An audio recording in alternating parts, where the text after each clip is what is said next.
Hello दोस्तों, Aaradhya academy के YouTube channel में आप सभी का स्वागत है। दोस्तों, कर्मचारी चयन बोर्ड द्वारा आयोजित राजस्थान चतुर्श्रेणी कर्मचारी भर्ती परीक्षा 2025 के नवीनतम पाठ्यक्रम के अनुसार मॉडल पेपर की टेस्ट सीरीज शुरू की गई थी, जिसमें अपने 104 मॉडल पेपर है वो कंप्लीट हो चुके हैं।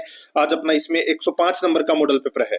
दोस्तों, कुल 120 प्रश्न इसमें शामिल किए गए हैं और हुबहू आपको ऐसा ही पेपर है वो परीक्षा में देखने को मिलेगा।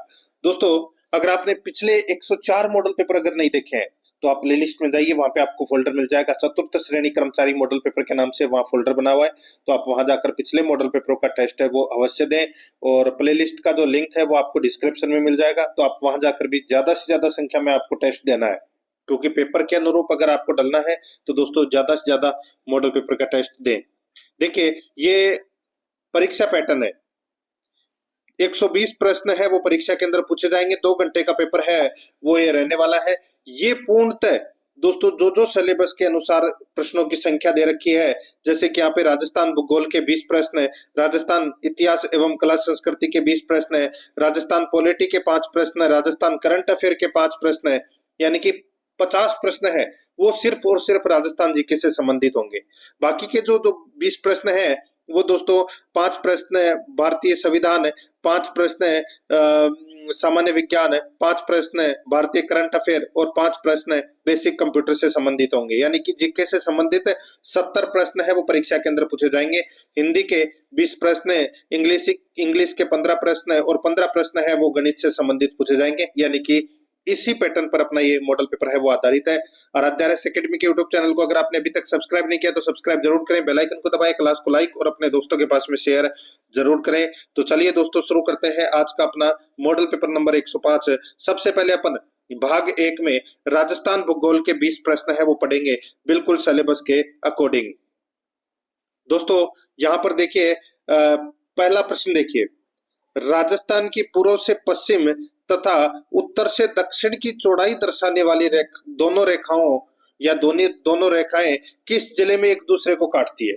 दोबारा से देखिए, राजस्थान की पूर्व से पश्चिम तथा उत्तर से दक्षिण की चौड़ाई दर्शाने वाली दोनों रेखाएं किस जिले में एक दूसरे को काटती है। सभी को पता होना चाहिए दोस्तों, ये एक दूसरे को जो रेखाएं काटती है, अक्षांश और देशांतर रेखाएं, वो काटती है दोस्तों कहां पर? नागौर में। कहां पर काटती है? नागौर में। बी नंबर का ऑप्शन इसका राइट आंसर हो जाएगा। और नागौर में कहां पर? तो दोस्तों नागौर जिले की मेड़ता तहसील के लामपोलाई, याद रखना दोस्तों, लामपोलाई गांव में काटती है दोस्तों ये। तो यहाँ पर इसमें राइट आंसर क्या हो जाएगा? बी नंबर का ऑप्शन सही। सेकंड नंबर का प्रश्न है, इसमें देखिए, कौन सा जिला मुख्यालय शहर 70 डिग्री पूर्वी देशांतर एवं 74 डिग्री पूर्वी देशांतर के मध्य स्थित नहीं है? बताइए, कौन सा जिला मुख्यालय शहर 70 डिग्री पूर्वी देशांतर एवं 74 डिग्री पूर्वी देशांतर के मध्य स्थित नहीं है? तो दोस्तों यहाँ पर इसका राइट आंसर हो जाएगा, देखिए, डूंगरपुर है, उदयपुर है, जालोर है, लेकिन हनुमानगढ़ नहीं है। यहाँ पर डी नंबर का जो ऑप्शन है वो इसका बिल्कुल सही उत्तर इसमें हो जाएगा। ये आपको इसमें याद रखना है, ठीक है। गंगानगर हनुमानगढ़ जिले का जो देशांतरी विस्तार है वो 74 डिग्री 3 मिनट और पूर्वी देशांतर से 75 डिग्री 3 मिनट पूर्वी देशांतर है। तो यहाँ पर इसमें राइट आंसर क्या हो जाएगा? डी नंबर का ऑप्शन बिल्कुल सही। ये आपको इसमें याद रखना है। नेक्स्ट आगे देखिए दोस्तों, यहाँ पर इसमें 3 नंबर का प्रश्न है, कौन सा मध्य अरावली में स्थित नहीं है? बताइए, मध्य अरावली में कौन सा पर्वत शिखर है वो नहीं है, वो अपने को बताना है। दोस्तों, मध्य अरावली कहां पर आता है? तो दोस्तों ये अजमेर के आसपास का जो क्षेत्र है वो मध्य अरावली के अंतर्गत आता है। तो यहाँ पर इसका राइट आंसर क्या हो जाएगा? वो है, बताइए, कौन सी चोटी इनमें से अजमेर में? तो दोस्तों नागपाड़। तो यहाँ पर इसमें सी नंबर का जो ऑप्शन है वो इसका सही उत्तर इसमें हो जाएगा। ये आपको इसमें याद रखना है। नेक्स्ट आगे देखिए, यहाँ पे 4 नंबर का प्रश्न है, अरावली की पर्वत चोटियों को उनकी ऊंचाई के अवरोही क्रम में व्यवस्थित कीजिए। अरावली की पर्वत चोटियों को उनकी ऊंचाई के अवरोही क्रम में व्यवस्थित कीजिए। दोस्तों यहाँ पे अपने को व्यवस्थित करना है अवरोही क्रम में, यानी कि दोस्तों सबसे पहले उस सबसे ऊंची आएगी, फिर उसके बाद में धीरे धीरे धीरे धीरे घटती हुई जाएगी, ठीक है। दोस्तों यहाँ पर देखिए, इनमें से सबसे ऊंची चोटी कौन सी है? शेर, जरगा, अचलगढ़, तारागढ़, इनमें से शेर है वो दोस्तों सबसे ऊंची है। शेर की ऊंचाई 1597 मीटर है। उसके बाद में जरगा की ऊंचाई दोस्तों 1431 मीटर है। अचलगढ़ की ऊंचाई 1380 मीटर है। रघुनाथगढ़ की ऊंचाई 1055 मीटर है और तारागढ़ की 873 मीटर है। तो यहाँ पर इसमें राइट आंसर क्या हो जाएगा, ए नंबर का ऑप्शन बिल्कुल सही उत्तर इसमें हो जाएगा। ये क्रम है वो यहाँ पर बिल्कुल सत्य दे रखा है। 5 नंबर का प्रश्न है, इसमें देखिए कोपेन के वर्गीकरण के अनुसार निम्न में से किस जिले में एडब्ल्यू प्रकार की जलवायु नहीं पाई जाती। बताइए एडब्ल्यू प्रकार की जलवायु है वो नहीं पाई जाती, वो अपने को बताना है। तो दोस्तों एडब्ल्यू प्रकार की जो जलवायु है वो दोस्तों चित्तौड़गढ़, डूंगरपुर, बांसवाड़ा, झालावाड़ इन जिलों में दोस्तों पाई जाती है एडब्ल्यू प्रकार की जलवायु। जहां पर वर्षा है वो दोस्तों 80 से 120 सेंटीमीटर से अधिक होती है। तो यहाँ पर इसका राइट आंसर हो जाएगा, देखिए बांसवाड़ा आता है इसके अंतर्गत, झालावाड़ आता है, डूंगरपुर आता है, लेकिन बूंदी नहीं आता दोस्तों। तो यहाँ पर इसका सही उत्तर हो जाएगा डी नंबर का जो ऑप्शन है वो इसका बिल्कुल सही उत्तर इसमें हो जाएगा। नेक्स्ट आगे देखिए दोस्तों, यहाँ पर इसमें 6 नंबर का प्रश्न है, डूंगरपुर तथा बांसवाड़ा के अधिकांश भाग में है। बताइए दोस्तों डूंगरपुर और बांसवाड़ा के अधिकांश भाग में कौन सी मृदा है वो पाई जाती है। तो दोस्तों इसमें लाल दोमट मिट्टी है वो पाई जाती है दोस्तों डूंगरपुर और बांसवाड़ा जिले में। तो यहाँ पर इसका राइट आंसर क्या हो जाएगा, बी नंबर का जो ऑप्शन है वो इसका बिल्कुल सही उत्तर हो जाएगा। इस मिट्टी में दोस्तों लाल दोमट मिट्टी के अंदर लोहे ऑक्साइड के कणों की अधिकता होती है और दोस्तों फास्फोरस और नाइट्रोजन की कमी पाई जाती है। यहाँ पर इसमें बी नंबर ऑप्शन बिल्कुल सही। 7 नंबर का प्रश्न इसमें देखिए, निम्नलिखित में से कौन सा राजस्थान के दक्षिणतम भाग में अवस्थित है। बताइए निम्नलिखित में से कौन सा राजस्थान के दक्षिणतम भाग में अवस्थित है। यहाँ पर इसका राइट आंसर हो जाएगा वो है दक्षिणतम भाग में तो दोस्तों इनमें से माही बेसिन ही है। कौन सा है, माही बेसिन। बी नंबर का जो ऑप्शन है वो इसका राइट आंसर हो जाएगा माही बेसिन। ठीक है, नेक्स्ट आगे देखिए, यहाँ पे 8 नंबर का प्रश्न है, राजस्थान में निम्न में से कौन सी नदी सदावाहिनी है। बताइए कौन सी नदी सदावाहिनी है। तो इसका राइट आंसर हो जाएगा दोस्तों सदावाहिनी, यानी कि सदा बहने वाली नदी कौन सी है। तो इसका सही उत्तर है चंबल नदी। यहाँ पर इसमें डी नंबर का जो ऑप्शन है वो इसका बिल्कुल सही उत्तर हो जाएगा। जानापाव की पहाड़ी से दोस्तों ये निकलती है। ठीक है, तो यहाँ पर इसमें डी नंबर का ऑप्शन बिल्कुल सही। 9 नंबर का प्रश्न इसमें देखिए, निम्नलिखित झीलों में से कौन सी झील मीठे पानी की झील नहीं है। बताइए कौन सी झील मीठे पानी की झील नहीं है। तो यहाँ पर इसका राइट आंसर हो जाएगा, देखिए कोलायत झील है मीठे पानी की है, छापड़ताल झील है ये भी मीठे पानी की है, पंचपदरा झील दोस्तों ये खारे पानी की झील है। तो यहाँ पर इसमें सी नंबर का ऑप्शन राइट आंसर हो जाएगा। बाकी जवाई झील भी मीठे पानी की है, तो यहाँ पर इसमें सी नंबर ऑप्शन सही। 10 नंबर का प्रश्न है, राजस्थान की खारे पानी की झील किस महासागर का अवशेष मानी जाती है। खारे पानी की झील किस महासागर का अवशेष मानी जाती है। तो दोस्तों ये 33 सागर का अवशेष है वो मानी जाती है। यहाँ पर बी नंबर का ऑप्शन बिल्कुल सही उत्तर। आगे देखिए 11 नंबर का प्रश्न है, अडवाना बांध राजस्थान के निम्नलिखित में से किस जिले में स्थित है। बताइए अडवाना बांध राजस्थान के निम्नलिखित में से किस जिले में स्थित है। तो दोस्तों ये अडवाना बांध है ये भीलवाड़ा जिले में है। कहां पर है, भीलवाड़ा जिले में। यहाँ पर डी नंबर का जो ऑप्शन है वो इसका सही उत्तर हो जाएगा, भीलवाड़ा जिले में। आगे देखिए 12 नंबर का प्रश्न है, जाखम सिंचाई परियोजना राजस्थान के किन जिलों को सिंचाई सुविधा प्रदान करती है। बताइए दोस्तों यहाँ पर जाखम सिंचाई परियोजना राजस्थान के किन जिलों को सिंचाई सुविधा प्रदान करती है। तो यहाँ पर इसका राइट आंसर क्या हो जाएगा, वो है इसमें उदयपुर, चित्तौड़गढ़, प्रतापगढ़। उदयपुर, चित्तौड़गढ़, प्रतापगढ़ में दोस्तों ये सिंचाई सुविधा है वो प्रदान करती है जाखम सिंचाई परियोजना। तो यहाँ पर इसमें राइट आंसर हो जाएगा सी नंबर का ऑप्शन बिल्कुल सही। ठीक है, जाखम परियोजना है वो दोस्तों यानी कि जाखम बांध कहाँ है, तो ये प्रतापगढ़ में है, लेकिन ये अपने नजदीकी जिले चित्तौड़गढ़ और उदयपुर के कुछ भागों में दोस्तों ये सिंचाई की सुविधा उपलब्ध कराती है। यहाँ पर इसमें right answer C number option सही। 13 नंबर का प्रश्न इसमें देखिए, JFM का पूरा नाम क्या है। JFM का पूरा नाम क्या है। तो दोस्तों जॉइंट फॉरेस्ट मैनेजमेंट यानी कि संयुक्त वन प्रबंधन जॉइंट फॉरेस्ट मैनेजमेंट। यहाँ पर ए नंबर का ऑप्शन राइट आंसर हो जाएगा। आगे देखिए 14 नंबर का प्रश्न है, निम्नलिखित में से कौन सी नीति पारिस्थितिकी संरक्षण के साथ पर्यटन को बढ़ावा देती है। बताइए कौन सी नीति पारिस्थितिकी संरक्षण के साथ पर्यटन को बढ़ावा देती है। तो इसका राइट आंसर हो जाएगा वो है दोस्तों इसमें इको टूरिज्म नीति। यहाँ पर बी नंबर का जो ऑप्शन है वो इसका बिल्कुल सही उत्तर हो जाएगा, इको टूरिज्म नीति। आगे देखिए यहाँ पे 15 नंबर का प्रश्न है, जनगणना 2001 एवं 2011 के मध्य राजस्थान के किन जिलों में लिंगानुपात में कमी आई है। लिंगानुपात में कमी दोस्तों कहां पर आई है। तो दोस्तों लिंगानुपात में कमी, राजसमंद और चूरू जिले में लिंगानुपात में कमी आई है। तो यहाँ पर इसमें राइट आंसर हो जाएगा ए नंबर का ऑप्शन, बिल्कुल सही उत्तर इसमें हो जाएगा ए नंबर का ऑप्शन, बिल्कुल सही। नेक्स्ट आगे देखिए, यहाँ पे 16 नंबर का प्रश्न है, राजस्थान के निम्नांकित जिलों के समूहों में से किसने 2011 में जनसंख्या घनत्व न्यूनतम अंकित किया गया?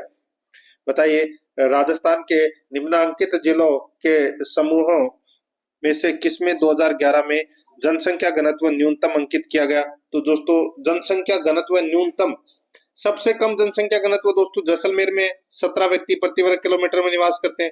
उसके बाद में दोस्तों बीकानेर में 78 व्यक्ति है, बाड़मेर में 92 व्यक्ति है। 100 से कम 3 जिले हैं ये।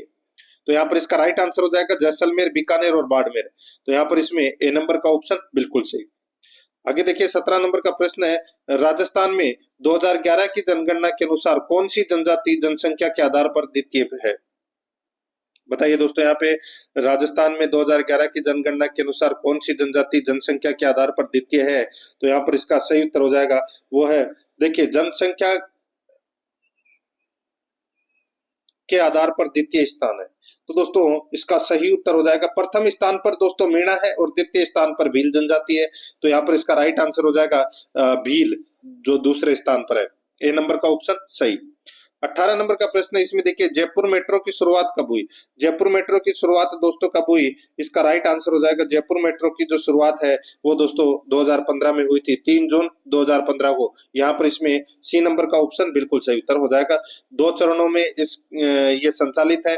प्रथम चरण के अंदर मानसरोवर से चांदपोल तक, और द्वितीय चरण में दोस्तों चांदपोल से बड़ी चौपड़ तक। ठीक है, सी नंबर ऑप्शन बिल्कुल सही। 19 नंबर का प्रश्न है, इसमें देखिए उत्तर पश्चिम रेलवे जोन का गठन कब हुआ? उत्तर पश्चिम रेलवे जोन का गठन है वो कब हुआ? तो इसका सही उत्तर हो जाएगा, वो है दोस्तों 2002 में। 2002 के अंदर उत्तर पश्चिम रेलवे जोन का गठन है वो हुआ। यहाँ पर इसका सही उत्तर हो जाएगा ए नंबर ऑप्शन बिल्कुल सही। 20 नंबर का प्रश्न है, ग्लोबल वार्मिंग के कारण क्या हो रहा है? ग्लोबल वार्मिंग के कारण क्या हो रहा है? तो दोस्तों वो है ग्लेशियर पिघल रहे हैं, ग्लेशियर है वो पिघल रहे हैं। तो यहाँ पर इसमें राइट आंसर क्या हो जाएगा? बी नंबर का ऑप्शन बिल्कुल सही उत्तर हो जाएगा। इससे क्या हो रहा है कि दोस्तों समुद्र का जो स्तर है वो बढ़ रहा है। तो यहाँ पर इसमें बी नंबर का ऑप्शन बिल्कुल सही। अब देखिए अपन ने भाग 1 के अंदर राजस्थान भूगोल के 20 प्रश्न है वो पढ़े हैं। अब अपन भाग 2 के अंदर राजस्थान इतिहास एवं कला संस्कृति से संबंधित 20 प्रश्न है वो पढ़ रहे हैं सिलेबस के अकॉर्डिंग। देखिए यहाँ पे 21 नंबर का प्रश्न है, अलाउद्दीन के आक्रमण के समय रणथंबोर का शासक कौन था? अलाउद्दीन के आक्रमण के समय रणथंबोर का शासक है वो कौन था? तो दोस्तों रणथंबोर का जो शासक है वो कौन था? हमीरदेव चौहान था। कौन था? हमीरदेव चौहान। यहाँ पर इसमें ए नंबर का जो ऑप्शन है वो इसका बिल्कुल सही उत्तर हो जाएगा। और आक्रमण किया था रणथंबोर के ऊपर अलाउद्दीन खिलजी ने 1301 ईस्वी में। कारण क्या था? क्योंकि हमीरदेव ने अलाउद्दीन खिलजी के विद्रोही सेनानायक मोहम्मद शाह और केबरू को दोस्तों शरण दी थी, इसलिए। तो यहाँ पर इसमें ए नंबर का ऑप्शन सही। आगे देखिए 22 नंबर का प्रश्न है, निम्नलिखित में से किस राजपूत मनसबदार को अकबर ने फरजंद की उपाधि प्रदान की? फरजंद की जो उपाधि है वो दोस्तों, फरजंद का मतलब होता है बेटा, बेटा की उपाधि दी थी दोस्तों किसने? राइट आंसर अकबर ने किसको? मान सिंह को दी थी दोस्तों ये। यहाँ पर इसमें डी नंबर का जो ऑप्शन है वो इसका सही उत्तर हो जाएगा। आगे देखिए 23 नंबर का प्रश्न है, 1857 के स्वतंत्रता संग्राम में कोटा माराव की सहायता के लिए किस राज्य ने सैनिक सहायता भेजी थी? बताइए 1857 की जो क्रांति हुई थी उस क्रांति के अंदर कोटा महाराव, जिनका नाम था राम सिंह द्वितीय, दोस्तों राम सिंह द्वितीय की सहायता के लिए दोस्तों करौली का जो शासक है वो मदनपाल गया था। तो यहाँ पर इसमें राइट आंसर क्या हो जाएगा? बी नंबर का जो ऑप्शन है वो इसका बिल्कुल सही उत्तर हो जाएगा, करौली का शासक मदनपाल गया था सहायता के लिए। 24 नंबर का प्रश्न है, किस छावनी के सैनिक दस्तों ने 21 अगस्त 1857 को चलो दिल्ली मारो फिरंगी नारे के साथ बगावत की? चलो दिल्ली मारो फिरंगी नारे के साथ दोस्तों बगावत है वो किसने की थी? तो ये एरिनपुरा सैनिक छावनी ने की थी। तो दोस्तों यहाँ पर इसमें सैनिकों ने, यहाँ पर डी नंबर का जो ऑप्शन है वो इसका बिल्कुल सही उत्तर हो जाएगा। आगे देखिए 25 नंबर का प्रश्न है, चुन्नीलाल व अमृतलाल पाठक का संबंध किस प्रजामंडल आंदोलन से मुख्यतः जुड़ा हुआ है? चुन्नीलाल व अमृतलाल पाठक का संबंध किस प्रजामंडल आंदोलन से मुख्यतः जुड़ा हुआ है? तो यहाँ पर इसका राइट आंसर हो जाएगा वो है प्रतापगढ़ प्रजामंडल, प्रतापगढ़ प्रजामंडल। यहाँ पर बी नंबर का जो ऑप्शन है वो इसका बिल्कुल सही उत्तर हो जाएगा। और प्रतापगढ़ प्रजामंडल की जो स्थापना है वो 1945 में हुई थी। बी नंबर ऑप्शन सही। 26 नंबर का प्रश्न इसमें देखिए, डाबी किसान आंदोलन के दौरान झंडा गीत गाते हुए राज्य पुलिस की गोली से कौन शहीद हुआ था? डाबी किसान आंदोलन के दौरान झंडा गीत गाते हुए राज्य पुलिस की गोली से कौन शहीद हुआ था? तो दोस्तों इसका राइट आंसर हो जाएगा कौन शहीद हुआ था, बताइए। तो इसका जो सही उत्तर हो जाएगा वो है दोस्तों कृपा जी। ठीक है दोस्तों, इसका सही उत्तर देखिए कृपा जी नहीं, इसमें नानक जी भील। ठीक है, नानक जी भील इसका राइट आंसर हो जाएगा।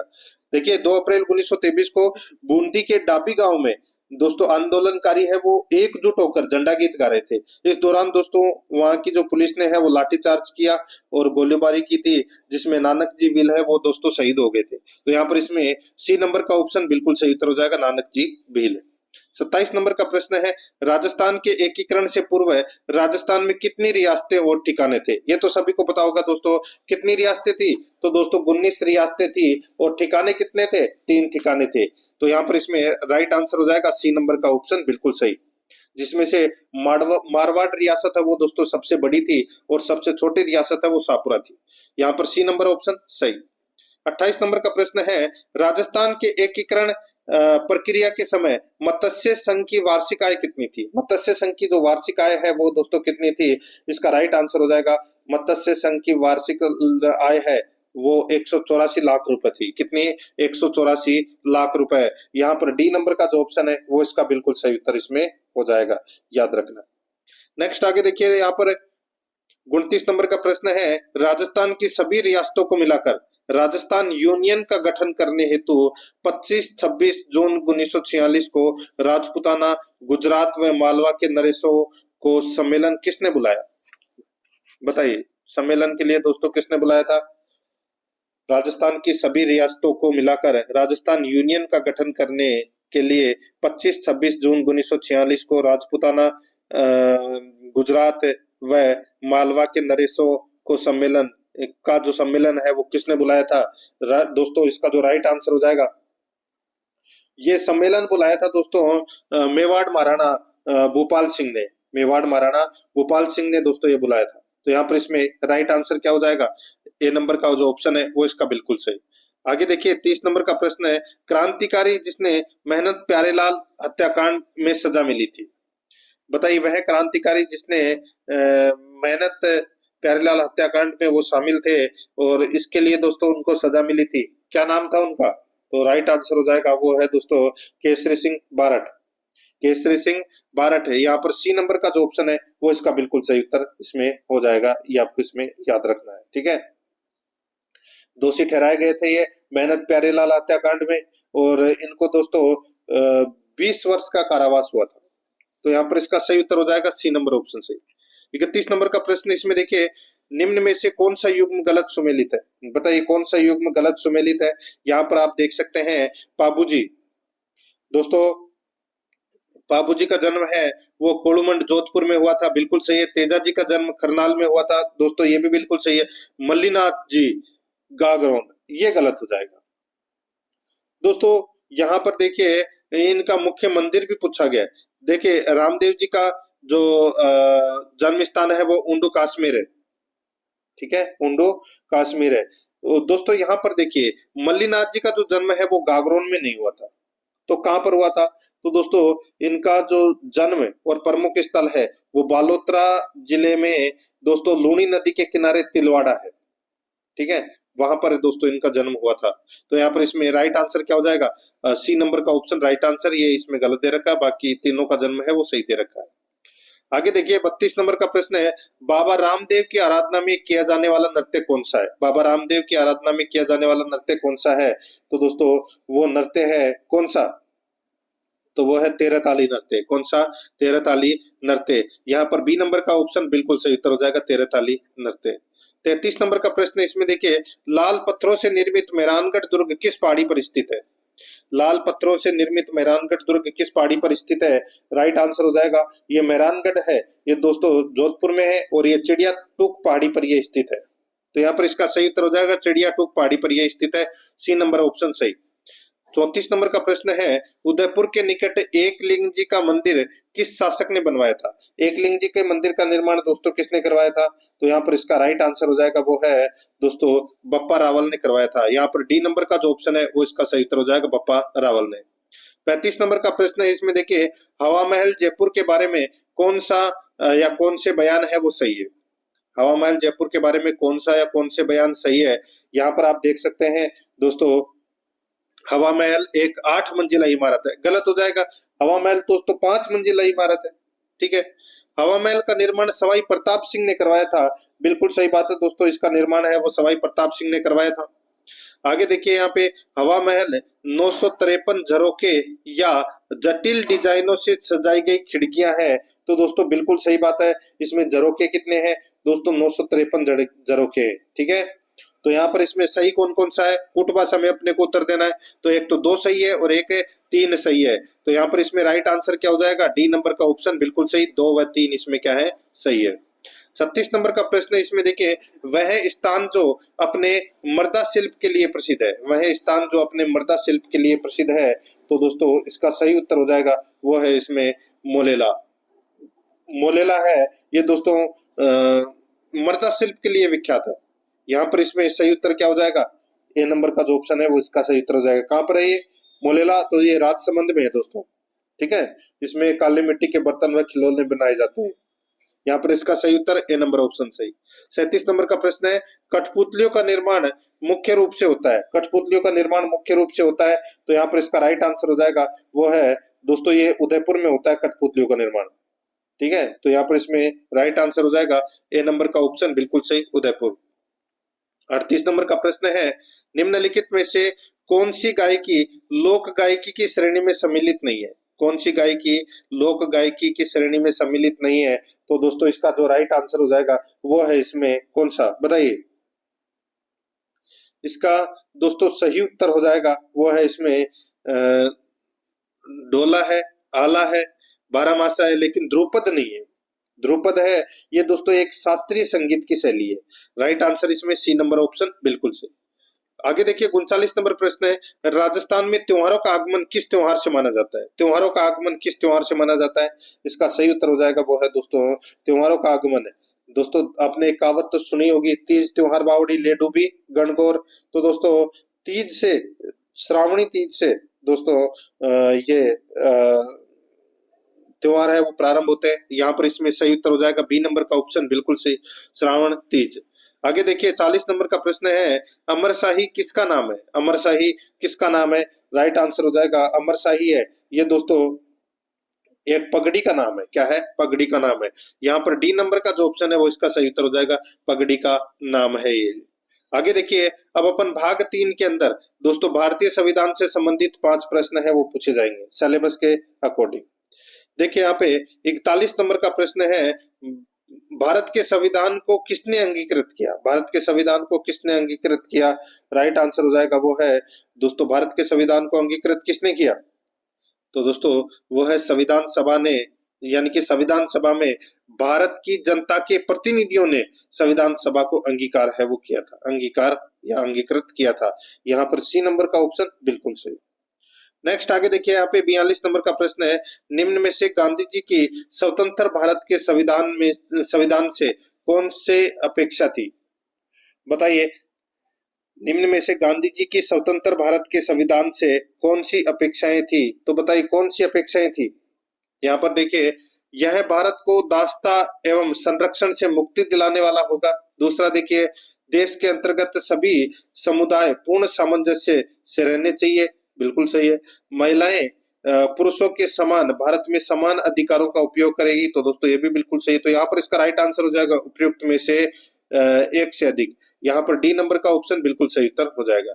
43 नंबर का प्रश्न इसमें देखिए जब 1772 में जिला कलेक्टर का कार्यालय बनाया गया तब भारत का गवर्नर जनरल कौन था? जब 1772 में जिला कलेक्टर का कार्यालय बनाया गया तब भारत का गवर्नर जनरल कौन था? यहाँ पर इसका राइट आंसर हो जाएगा वो है गवर्नर जनरल वारेन हेस्टिंग्स है। कौन है? Warren Hastings. यहाँ पर इसमें ए नंबर का ऑप्शन बिल्कुल सही उत्तर हो जाएगा।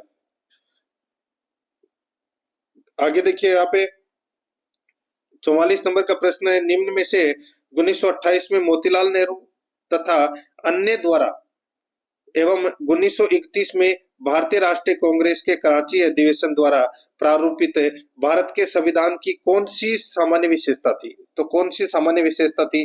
राइट आंसर हो जाएगा वो है इसमें अल्पसंख्यकों के अधिकारों का संरक्षण, स्वतंत्रता और समानता का अधिकार, सार्वभौम वयस्क मताधिकार। तो दोस्तों ये तीनों विशेषताएं थी, तो यहाँ पर इसका राइट आंसर हो जाएगा उपयुक्त में से एक से अधिक है। डी नंबर का जो ऑप्शन है वो इसका सही उत्तर हो जाएगा। नेक्स्ट आगे देखिए यहाँ पर 45 नंबर का प्रश्न है, 1946 ईस्वी में उद्देश्यों संबंधी प्रस्ताव की रचना किसने की? 1946 में उद्देश्य संबंधी प्रस्ताव की रचना है वो किसने की? बताइए कौन लेकर आए थे उद्देश्य प्रस्ताव? तो पंडित जवाहरलाल नेहरू लेकर आए थे 13 दिसंबर 1946 को। तो यहाँ पर इसका सही उत्तर हो जाएगा डी नंबर का ऑप्शन बिल्कुल सही, पंडित जवाहरलाल नेहरू। अब अपन दोस्तों भाग 4 के अंदर राजस्थान पॉलिटी से संबंधित 5 प्रश्न है वो पढ़ेंगे। राजस्थान पॉलिटी से संबंधित 5 प्रश्न है, करंट अफेयर से संबंधित नहीं है, पॉलिटी से संबंधित 5 प्रश्न है। 46 नंबर का प्रश्न इसमें देखिए, निम्नलिखित में से किसने राजस्थान में कार्यवाहक राज्यपाल या अतिरिक्त प्रभाव वाले राज्यपाल के रूप में कार्य नहीं किया? बताइए किसने राज्यपाल यानी कि किसने राजस्थान में कार्यवाहक राज्यपाल या अतिरिक्त प्रभार वाले राज्यपाल के रूप में कार्य नहीं किया? तो किसने नहीं किया? तो दोस्तों देखिए श्री मिलाप चंद जैन ने किया, श्री धनिकलाल मंडल ने किया, न्यायाधीश डीपी गुप्ता ने किया, लेकिन यहाँ पे सुखदेव प्रसाद ने, श्री सुखदेव प्रसाद ने दोस्तों कार्यवाहक राज्यपाल या अतिरिक्त प्रभाव वाले राज्यपाल के रूप में कार्य नहीं किया राजस्थान में। यहाँ पर डी नंबर का जो ऑप्शन है वो इसका सही उत्तर इसमें हो जाएगा। ठीक है, ये राजस्थान के राज्यपाल रहे लेकिन अतिरिक्त राज्यपाल या अतिरिक्त प्रभार वाले में कार्य नहीं किया इन्होंने। यहाँ पर डी नंबर का ऑप्शन सही। आगे देखिए, निम्नांकित में से किस मुख्यमंत्री के त्याग पत्र देने के पश्चात बरकतुल्ला खान को राजस्थान का मुख्यमंत्री नियुक्त किया गया? बताइए किस मुख्यमंत्री के त्याग पत्र देने के पश्चात बरकतुल्ला खान को राजस्थान का मुख्यमंत्री नियुक्त किया गया? इसका जो राइट आंसर हो जाएगा वो है दोस्तों इसमें मोहनलाल सुखाड़िया। इसका राइट आंसर हो जाएगा बी नंबर का ऑप्शन बिल्कुल सही उत्तर हो जाएगा मोहनलाल सुखाड़िया। नेक्स्ट आगे देखिए, यहाँ पर 48 नंबर का प्रश्न है, राजस्थान विधानसभा में प्रोटेम स्पीकर की नियुक्ति कौन करता है? बताइए राजस्थान विधानसभा में प्रोटेम स्पीकर की नियुक्ति कौन करता है? तो कौन करता है? तो दोस्तों ये राज्यपाल करता है। ठीक है, डी नंबर का जो ऑप्शन है वो इसका बिल्कुल सही उत्तर हो जाएगा, राज्यपाल करता है। आगे देखिए यहाँ पे 49 नंबर का प्रश्न है, निम्नलिखित में से किस जिले में प्रमुख जनगणना अधिकारी माना जाता है? बताइए किस यानी कि किसे जिले में प्रमुख जनगणना अधिकारी है वो माना जाता है? किसे जिले में प्रमुख जनगणना अधिकारी माना जाता है? तो वो माना जाता है दोस्तों किसको? तो जिला कलेक्टर को। दोस्तों जिले में जिला कलेक्टर प्रमुख जनगणना अधिकारी है वो माना जाता है। तो यहाँ पर इसमें बी नंबर का ऑप्शन सही उत्तर हो जाएगा।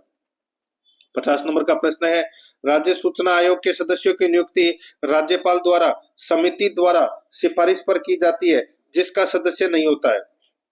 बताइए राज्य सूचना आयोग के सदस्यों की नियुक्ति राज्यपाल द्वारा समिति द्वारा सिफारिश पर की जाती है जिसका सदस्य नहीं होता। तो दोस्तों इसका सदस्य कौन नहीं होता? देखिए राज्यपाल द्वारा मुख्यमंत्री के अध्यक्षता वाली समिति की सिफारिश पर मुख्य सूचना आयुक्त एवं उसके सदस्यों की नियुक्ति करता है, और इस समिति में दोस्तों मुख्यमंत्री, विधानसभा विपक्ष का नेता, मुख्यमंत्री द्वारा निर्देशित कैबिनेट मंत्री, तो इसमें दोस्तों उच्च न्यायालय का न्यायाधीश नहीं होता। तो यहाँ पर इसमें राइट आंसर क्या हो जाएगा? डी नंबर का जो ऑप्शन है वो इसका बिल्कुल सही उत्तर हो जाएगा, ये शामिल नहीं होता दोस्तों उस समिति में। अब देखिए अपन भाग 5 में सामान्य विज्ञान से संबंधित 5 प्रश्न है वो पढ़ रहे हैं सिलेबस के अकॉर्डिंग। 51 नंबर का प्रश्न है, समुद्र नीला प्रतीत होता है। समुद्र नीला प्रतीत होता है तो दोस्तों ये किसके कारण? तो ये आकाश के परावर्तन तथा जल के कणों द्वारा प्रकाश के प्रकीर्णन के कारण दोस्तों समुद्र है वो नीला दिखाई देता है। यहाँ पर इसमें बी नंबर का जो ऑप्शन है वो इसका सही उत्तर हो जाएगा। आगे देखिए 52 नंबर का प्रश्न है, आनुवंशिकता की सबसे छोटी इकाई क्या है? आनुवंशिकता की सबसे छोटी इकाई क्या है? तो दोस्तों सबसे छोटी इकाई है, बताइए, आनुवंशिकता की सबसे छोटी इकाई की अगर मैं बात करूं तो दोस्तों वो है जीन। जीन है ये आनुवंशिकता की सबसे छोटी इकाई है। तो यहाँ पर इसका सही उत्तर हो जाएगा सी नंबर ऑप्शन सही। आगे देखिए 53 नंबर प्रश्न है, निम्न में से कौन सी एक अधातु है? बताइए कौन सी एक अधातु है? तो दोस्तों यहाँ पर इसका सही उत्तर हो जाएगा फ्लोरीन। फ्लोरीन है वो दोस्तों एक अधातु है। तो यहाँ पर इसमें राइट आंसर क्या हो जाएगा? सी नंबर का जो ऑप्शन है वो इसका बिल्कुल सही उत्तर हो जाएगा। आगे देखिए यहाँ पे 54 नंबर का प्रश्न है, ताम्र सल्फेट का क्रिस्टल का रंग होता है। ताम्र सल्फेट का क्रिस्टल का रंग होता है, यहाँ पर इसका राइट आंसर हो जाएगा वो है इसमें नीला होता है दोस्तों। यहाँ पर ए नंबर का जो ऑप्शन है वो इसका सही उत्तर हो जाएगा नीला। नेक्स्ट आगे देखिए यहाँ पे 55 नंबर प्रश्न है, अपशिष्ट प्रबंधन में 3R सिद्धांत का सही क्रम क्या है? अपशिष्ट प्रबंधन में 3R सिद्धांत का सही क्रम है वो क्या है? तो दोस्तों ये सही क्रम हो जाएगा इसमें कम करना, पुनः उपयोग और पुनर्चक्रण। कम करना, पुनः उपयोग और पुनर्चक्रण, ठीक है। यहाँ पर इसमें सी नंबर का जो ऑप्शन है वो इसका बिल्कुल सही उत्तर हो जाएगा, यानी कि रिड्यूस, रीयूज और रिसाइकल। सी नंबर ऑप्शन सही। अब देखिए भाग 6 के अंदर अपन भारतीय करंट अफेयर से संबंधित 5 प्रश्न है वो पढ़ेंगे बिल्कुल सिलेबस के अकॉर्डिंग। 56 नंबर का प्रश्न है, इसमें देखिए भारतीय वायुसेना के नए उप प्रमुख यानी कि vice chief of air staff के रूप में किसे नियुक्त किया गया है? तो किसे नियुक्त किया गया है? राइट आंसर हो जाएगा दोस्तों ये नियुक्त किया गया है एयर मार्शल नर्मदेश्वर तिवारी को दोस्तों उप प्रमुख बनाया गया है वायुसेना के। तो यहाँ पर इसमें राइट आंसर हो जाएगा बी नंबर का ऑप्शन बिल्कुल सही। नेक्स्ट आगे देखिए 57 नंबर प्रश्न है, भारतीय रिजर्व बैंक यानी कि आरबीआई ने वित्त वर्ष 2024-25 में अपने भंडार में कितना सोना जोड़ा है? बताइए आरबीआई ने वित्त वर्ष 2024-25 में अपने भंडार में कितना सोना जोड़ा है? तो इसका राइट आंसर हो जाएगा वो है दोस्तों 57.5 टन सोना है वो जोड़ा है। यहाँ पर इसमें सी नंबर का जो ऑप्शन है वो इसका बिल्कुल सही उत्तर हो जाएगा। आगे देखिए 58 नंबर प्रश्न है, हाल ही में जारी की गई फोर्ब्स इंडिया की डब्ल्यू पावर सूची 2025 किस प्रकार की महिलाओं को सम्मानित करती है? बताइए फोर्ब्स इंडिया की डब्ल्यू यानी कि वुमन पावर सूची 2025 में कौन सी महिलाओं को इसमें शामिल किया गया है? तो इसमें विभिन्न क्षेत्रों में उल्लेखनीय प्रभाव डालने वाली स्वनिर्मित महिलाएं, इनको शामिल किया गया है दोस्तों, इनको सम्मानित करती है। तो यहाँ पर इसमें सी नंबर का ऑप्शन राइट आंसर हो जाएगा। आगे देखिए 59 नंबर प्रश्न है, मई 2025 में भारत का सकल जीएसटी संग्रह कितना था? मई 2025 में भारत का सकल जीएसटी संग्रह कितना था और इसमें पिछले वर्ष की तुलना में कितने प्रतिशत की वृद्धि हुई है? बताइए इसमें पिछले वर्ष की तुलना में कितने प्रतिशत की वृद्धि हुई है? तो यहाँ पर इसका राइट आंसर हो जाएगा वो है दोस्तों 2.01 लाख करोड़ रुपए की दोस्तों इसमें जीएसटी संग्रह है और 16.4% की इसमें वृद्धि हुई है। यहाँ पर बी नंबर का जो ऑप्शन है वो इसका सही उत्तर इसमें हो जाएगा। आगे देखिए 60 नंबर का प्रश्न है, भारतीय स्टेट बैंक की हालिया आर्थिक शोध रिपोर्ट के अनुसार वित्त वर्ष 2024-25 में भारत की अनुमानित घरेलू शुद्ध वित्तीय बचत कितनी है? भारत की अनुमानित घरेलू शुद्ध वित्तीय बचत कितनी है? तो दोस्तों इसका राइट आंसर हो जाएगा वो है दोस्तों इसमें 22 लाख करोड़, 22 लाख करोड़। तो यहाँ पर इसका सही उत्तर हो जाएगा सी नंबर का ऑप्शन बिल्कुल सही। सी नंबर ऑप्शन बिल्कुल सही। अब देखिए अपन भाग 7 के अंदर दोस्तों राजस्थान करंट अफेयर से संबंधित 5 प्रश्न है वो पढ़ रहे हैं बिल्कुल सिलेबस के अकॉर्डिंग। 61 नंबर का प्रश्न इसमें देखिए, मारवाड़ रत्न पुरस्कारों के तहत राव सिंहा सम्मान किसे प्रदान किया गया? राव सिंहा सम्मान है वो दोस्तों किसे प्रदान किया गया? तो इसका जो राइट आंसर हो जाएगा वो है दोस्तों डॉक्टर भीमसेन सिंघल को। डॉक्टर भीमसेन सिंघल को ये राव सिंहा सम्मान है वो प्रदान किया गया। यहाँ पर इसमें बी नंबर का ऑप्शन बिल्कुल सही उत्तर हो जाएगा। आगे देखिए 62 नंबर का प्रश्न है, 32वां बिहारी पुरस्कार डॉक्टर माधव हाडा को उनकी किस कृति के लिए प्रदान किया गया था? 32वां बिहारी पुरस्कार डॉक्टर माधव हाडा को उनकी किस कृति के लिए प्रदान किया गया? इसका राइट आंसर हो जाएगा वो है दोस्तों उनकी कृति है दोस्तों पचरंग चोला पहन सखी री। ठीक है, पचरंग चोला पहन सखी री, इस कृति के लिए दोस्तों डॉक्टर माधव हाडा को 32वां बिहारी पुरस्कार है वो प्रदान किया गया है। यहाँ पर बी नंबर ऑप्शन सही उत्तर। आगे देखिए doing good for Bharat award 2024 से किस संगठन को सम्मानित किया गया है? बताइए दोस्तों, doing good for Bharat award 2024 से दोस्तों किस संगठन को सम्मानित किया गया है? तो यहाँ पर इसका राइट आंसर हो जाएगा राजस्थान पुलिस को सम्मानित किया गया है दोस्तों। ए नंबर का ऑप्शन बिल्कुल सही। 64 नंबर का प्रश्न है, राजस्थान रत्न सम्मान की शुरुआत किस वर्ष हुई थी? राजस्थान रत्न सम्मान की शुरुआत कब हुई थी? तो दोस्तों इसकी जो शुरुआत है वो दोस्तों 2012 में हुई थी। कब हुई थी? 2012 में। यहाँ पर सी नंबर का ऑप्शन बिल्कुल सही उत्तर हो जाएगा 2012 में। 65 नंबर का प्रश्न इसमें देखिए, नाइटिंगेल फ्लोरेंस पुरस्कार से सम्मानित है राधेश्याम शर्मा किस अस्पताल में कार्यरत है? नाइटिंगेल फ्लोरेंस पुरस्कार से सम्मानित राधेश्याम शर्मा किस अस्पताल में कार्यरत है? बताइए। तो दोस्तों ये स्वाई मान सिंह अस्पताल जयपुर में ये कार्यरत हैं। तो यहाँ पर इसमें बी नंबर का ऑप्शन बिल्कुल सही। अब अपन दोस्तों भाग 8 के अंदर कंप्यूटर से संबंधित 5 प्रश्न है वो पढ़ेंगे बिल्कुल सिलेबस के अकॉर्डिंग। 66 नंबर का प्रश्न है, इसमें देखिए डिवाइसेज जैसे कि मॉनिटर तथा प्रिंटर जो कंप्यूटरों से जुड़े हुए होते हैं कहलाते हैं, तो वो क्या कहलाते हैं? तो दोस्तों वो कहलाते हैं, क्या कहलाते हैं?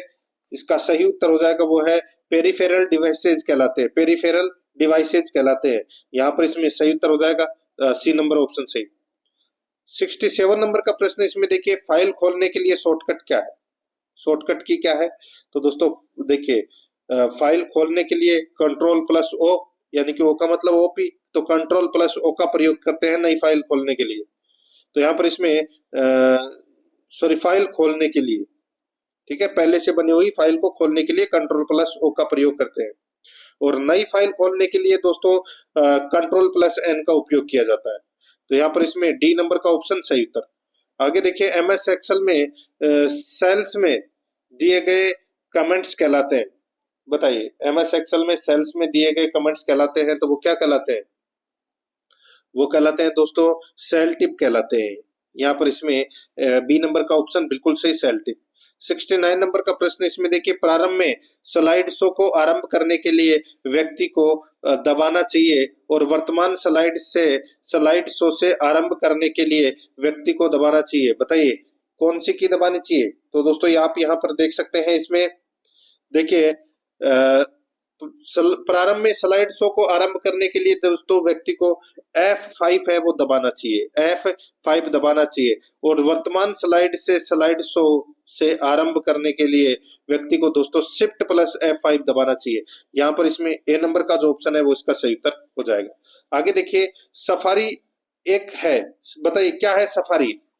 तो दोस्तों सफारी है ये एक वेब ब्राउजर है। क्या है? वेब ब्राउजर है। यहाँ पर डी नंबर का जो ऑप्शन है वो इसका बिल्कुल सही उत्तर इसमें हो जाएगा, वेब ब्राउजर है। अब अपन दोस्तों भाग 9 के अंदर हिंदी व्याकरण से संबंधित 20 प्रश्न है वो पढ़ेंगे। अपन ने दोस्तों ये 70 प्रश्न है वो जीके से संबंधित पढ़े हैं। यहाँ पर देखिए 71 नंबर प्रश्न है, अति प्लस आचार का संधियुक्त शब्द है, तो क्या हो जाएगा? अत्याचार, यण संधि का इसमें प्रयोग हुआ है। राइट आंसर इसमें बी नंबर ऑप्शन हो जाएगा। 72 नंबर का प्रश्न है, उत्तरायण शब्द का सही संधि विच्छेद होगा। उत्तरायण का जो सही संधि विच्छेद हो जाएगा वो है उत्तर प्लस अयन, उत्तर प्लस अयन, ण का दोस्तों न हो जाएगा, ठीक है, और इसमें दीर्घ संधि का प्रयोग हुआ है। यहाँ पर इसमें बी नंबर ऑप्शन सही। 73 नंबर का प्रश्न है, निम्नलिखित शब्दों में से किस शब्द में विदेशी उपसर्ग लगा हुआ है? विदेशी उपसर्ग दोस्तों किस में लगा हुआ है? यहाँ पर आप देख सकते हैं बेईमान, बे है वो विदेशी उपसर्ग है, बे प्लस ईमान, ठीक है, सी नंबर ऑप्शन बिल्कुल सही। 74 नंबर का प्रश्न है, किस शब्द में नी प्रत्यय प्रयुक्त हुआ है? दोस्तों नी प्रत्यय किस में लगा हुआ है? तो यहाँ पर देखिए मोरनी, मोर प्लस नी, तो इसमें नी है वो दोस्तों प्रत्यय लगा हुआ है, सी नंबर ऑप्शन सही। 75 नंबर प्रश्न है, सूजन से कौन सी भाववाचक संज्ञा बनती है? तो दोस्तों सूजन से कौन सी भाववाचक संज्ञा बनती है? तो यहाँ पर इसका राइट आंसर हो जाएगा वो है सौजन्य, यानी कि सूजन प्लस यह सौजन्य इसका राइट आंसर हो जाएगा। सौजन्य भाववाचक संज्ञा है। नेक्स्ट आगे देखिए यहाँ पे सोना चांदी में संज्ञा का भेद बताएं। सोना चांदी में संज्ञा का भेद बताएं तो दोस्तों कौन सा है? तो इसमें द्रव्यवाचक है। यहाँ पर सी नंबर का ऑप्शन राइट आंसर हो जाएगा, द्रव्यवाचक। आगे देखिए यहाँ पे 77 नंबर प्रश्न है, निम्नलिखित में गुणवाचक विशेषण कौन सा है? बताइए गुणवाचक विशेषण है वो कौन सा है? इसका जो राइट आंसर हो जाएगा गुणवाचक विशेषण दोस्तों इसमें नया, नया है वो दोस्तों गुणवाचक विशेषण है। चौगुना और तिगुना है वो संख्यावाची विशेषण है, और कुछ है वो अनिश्चयवाचक विशेषण है। तो यहाँ पर इसमें बी नंबर ऑप्शन सही। आगे देखिए इनमें से कौन गुणवाचक विशेषण नहीं है? इनमें से कौन गुणवाचक विशेषण नहीं है? तो यहाँ पर इसका राइट आंसर हो जाएगा वो है 50। 50 है वो दोस्तों संख्यावाची विशेषण है। बाकी काला, लंबा और युवा ये तीनों दोस्तों गुणवाचक विशेषण है। यहाँ पर सी नंबर ऑप्शन सही। 79 नंबर प्रश्न इसमें देखिए सकर्मक क्रिया का प्रयोग हुआ है। सकर्मक क्रिया का प्रयोग हुआ है तो दोस्तों किसमें हुआ है? तो दोस्तों सकर्मक क्रिया का प्रयोग मैं तुम्हें उपाय बतलाता हूं, मैं तुम्हें उपाय बतलाता हूं, ये क्या है? तो ये सकर्मक क्रिया है। तो यहाँ पर इसमें बी नंबर का ऑप्शन बिल्कुल सही उत्तर इसमें हो जाएगा। ठीक है, बाकी तीनों के अंदर अकर्मक क्रिया है। 80 नंबर का प्रश्न है, पुनरावलोकन शब्द में अशुद्धि है। तो दोस्तों पुनरावलोकन शब्द में अशुद्धि है तो वो कौन सी है? तो दोस्तों यहाँ पर देखिए इसमें रानी आएगा, रानी आएगा इसमें। ठीक है, पुनर्वलोकन आएगा इसमें, र आएगा सिर्फ। तो यहाँ पर इसमें राइट आंसर क्या हो जाएगा? दोस्तों इसमें कौन सी अशुद्धि है? तो इसमें दोस्तों संधि संबंधी अशुद्धि है। कौन सी? संधि संबंधी अशुद्धि है। ठीक है, अपन इसका संधि विच्छेद करेंगे तो क्या हो जाएगा? पुनः प्लस अवलोकन। ठीक है, विसर्ग लगेगा पुनः के अंदर। आगे देखिए दोस्तों यहाँ पर इसमें 81 नंबर का प्रश्न है, किस मतलब क्रमांक का वाक्य शुद्ध है? किस क्रमांक का वाक्य शुद्ध है? तो आप यहाँ पर देख सकते हैं, देखिए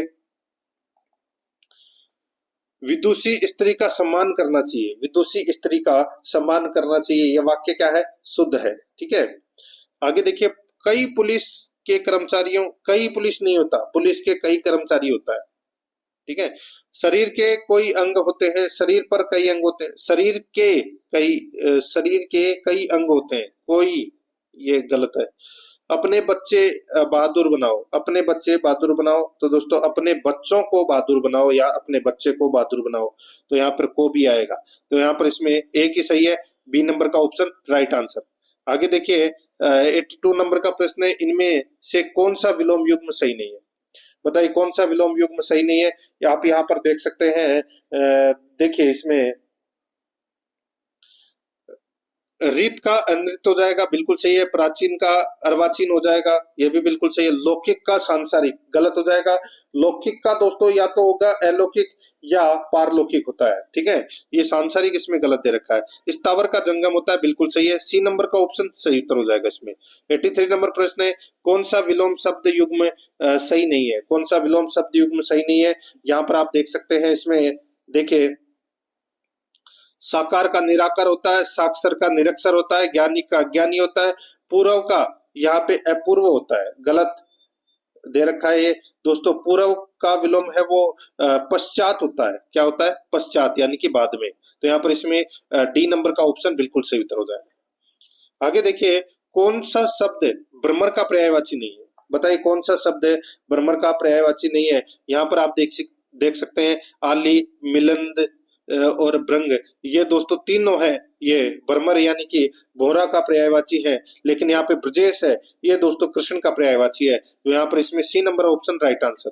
85 नंबर प्रश्न इसमें देखिए, हमें स्वराज्य मिल गया वाक्य में कौन सा काल है? हमें स्वराज्य मिल गया वाक्य में कौन सा काल है? तो बताइए इसमें कौन सा काल है? तो इसमें सामान्य भूतकाल है। कौन सा है? सामान्य भूतकाल। ए नंबर का जो ऑप्शन है वो इसका बिल्कुल सही उत्तर हो जाएगा, सामान्य भूतकाल। 86 नंबर का प्रश्न इसमें देखिए, क्राइम के लिए सही परिभाषिक शब्द है।